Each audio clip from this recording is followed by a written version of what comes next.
আসসালামু আলাইকুম। আশা করি সবাই ভালো আছেন। আমি শফিরুল আবারও আপনাদের মাঝে নতুন একটা গল্প নিয়ে আসলাম। চলেন গল্প শুরু করি। জমিদার বাড়ির শেষ দরজা। বাংলার এক প্রত্যন্ত গ্রামে ছিল এক পুরনো জমিদার বাড়ি। লোকজন সেই বাড়িটাকে শেষ দরজার বাড়ি বলে ডাকত, কারণ বাড়ির দোতলা একটা দরজা ছিল যেটা কেউ কখনো খুলত না। গ্রামের বয়স্ক মানুষরা বলতো, বহু বছর আগে জমিদার রুদ্রনারায়ণের এক মেয়ে ছিল, নন্দিনী।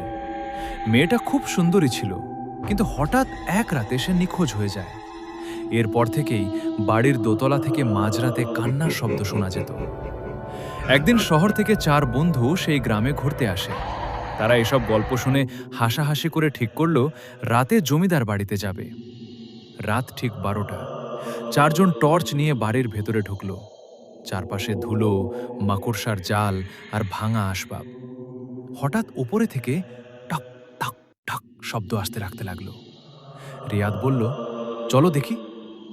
তারা ধীরে ধীরে দোতলায় উঠল। সেখানে একটা লম্বা করিডোরের শেষে কালো রঙের পুরনো দরজা। দরজার নিচ দিয়ে যেন লাল রঙের কিছু গড়িয়ে বেরোচ্ছে। তাদের একজন সাহস করে দরজায় হাত দিল।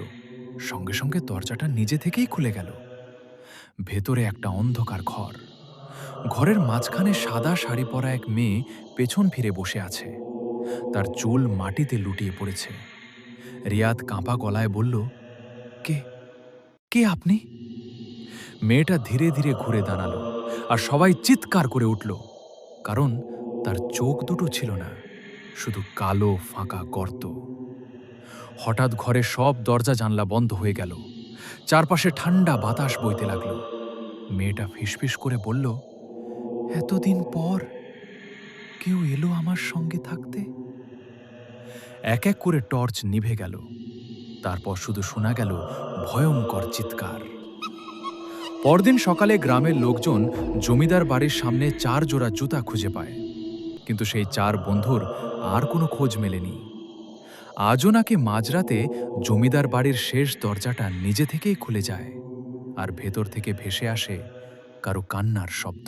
গল্পটি যদি ভালো লাগে একটা লাইক, কমেন্ট, সাবস্ক্রাইব করে পাশে থাকবেন।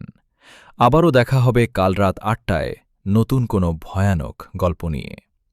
সবাই ভালো থাকবেন, সুস্থ থাকবেন। আল্লাহ হাফেজ।